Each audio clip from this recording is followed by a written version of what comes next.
केविनच्या पाळीव कुत्र्यासोबत एका सुंदर शांत आणि हिरव्यागार परिसरात फिरायला गेला आहात। समोर एक जुना दगडी पूल दिसतो। वातावरण प्रसन्न असतं, पण जसं तुम्ही त्या पुलावर पाऊल ठेवता तसं अचानक तुमचा कुत्रा अस्वस्थ होतो, जोरजोरात भुंकू लागतो आणि त्या क्षणात पुलावरून खाली उडी मारतो। हे ऐकून अंगावर काटा आला ना? पण ही फक्त कथा नाही, तर स्कॉटलंडमधील एका खऱ्या पुलाची सत्यकथा आहे। असा पूल जिथून गेल्या अनेक दशकात शेकडो कुत्र्यांनी उड्या मारल्या आहेत। आजच्या व्हिडिओमध्ये आपण जाणून घेणार आहोत डॉग सुसाईड ब्रिज म्हणून ओळखल्या जाणाऱ्या या रहस्यमय पुलाचं गूढ सत्य। नमस्कार, मी श्वेता, तुम्ही पाहताय आझाद मराठी। मित्रांनो, स्कॉटलंडमधील डंबार्टन परिसरात असलेला ओव्हरटॉन ब्रिज हा एक जुना दगडी पूल आहे। 1895 साली हा पूल बांधण्यात आला होता। आजूबाजूला घनदाट झाडं, शांत वातावरण आणि निसर्गरम्य दृश्य, त्यामुळे पर्यटकांना हे ठिकाण खूप आकर्षित करतं। पण या सुंदर दृश्यामागे एक भयानक इतिहास दडलेला आहे। 1950च्या दशकापासून या पुलावर विचित्र घटना घडू लागल्या।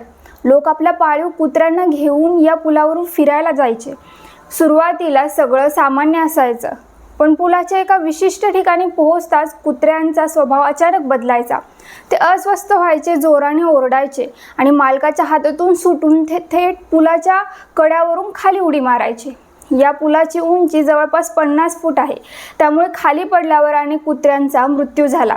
पण धक्कादायक गोष्ट म्हणजे काही कुत्रे पहिल्या उडीत वाचले, तरी ते पुन्हा वर आले आणि त्याच जागेवरून दुसरी उडी मारून जीव दिला। आजपर्यंत सुमारे 600हून अधिक कुत्र्यांनी या पुलावरून उड्या मारल्याच्या घटना नोंदवल्या गेल्या आहेत। आणि सर्वात आश्चर्यकारक बाब म्हणजे बहुतेक सर्व घटना पुलाच्या एकाच बाजूने आणि जवळपास त्याच जागेवरून घडल्या आहेत। यामुळे स्थानिक लोकांमध्ये या पुलाबाबत अनेक भयानक कथा प्रचलित झाल्या। काही लोक म्हणतात या पुलावर व्हाईट लेडी नावाची एक आत्मा भटकते, जी कुत्र्यांना स्वतःकडे आकर्षित करते। काहींना वाटतं इथे अदृश्य शक्तींचा वावर आहे। या पुलाशी जोडलेली आणखी एक धक्कादायक घटना 1994 साली घडली। केविन नावाच्या व्यक्तीने आपल्या लहान मुलाला या पुलावरून खाली फेकलं आणि त्यात निष्पाप चिमुकल्या जीवाचा मृत्यू झाला। अटकेनंतर केविनने दावा केला की ते मूल शैतान होते। धक्कादायक बाब म्हणजे काही महिन्यानंतर केविनने स्वतःही याच पुलावरून उडी मारून आत्महत्या केली। मात्र विज्ञान या रहस्याकडे वेगळ्या नजरेने पाहतं। 2010 साली प्राणीवर्तन तज्ज्ञांनी या घटनांचा अभ्यास केला। त्यांच्या मते पुलाच्या खाली मिंक किंवा ऊदविलाव यांसारखे प्राणी राहतात। त्यांच्या शरीरातून येणारा तीव्र वास कुत्र्यांना खूप लांबून जाणवतो। तो वास शोधण्याच्या उत्सुकतेपोटी कुत्रे पुलाच्या भिंतीवर चढतात, पण खाली खोल दरी असल्यामुळे तोल जाऊन पडतात। विशेषतः उन्हाळ्यात किंवा कोरड्या हवेत हा वास जास्त पसरतो, त्यामुळे अशा घटना जास्त घडतात, हे संशोधकांचं मत आहे।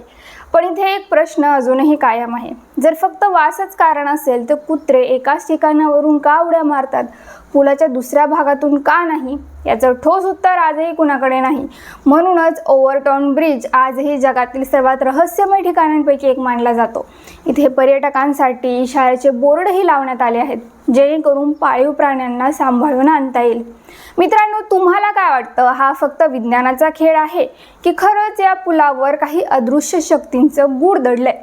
तुमचं मत आम्हाला कमेंटमध्ये नक्की सांगा। अशाच रहस्यमय आणि थरारक गोष्टींसाठी व्हिडिओला लाईक करा, शेअर करा आणि चॅनलला सबस्क्राईब करायला विसरू नका। भेटूया पुढच्या व्हिडिओमध्ये।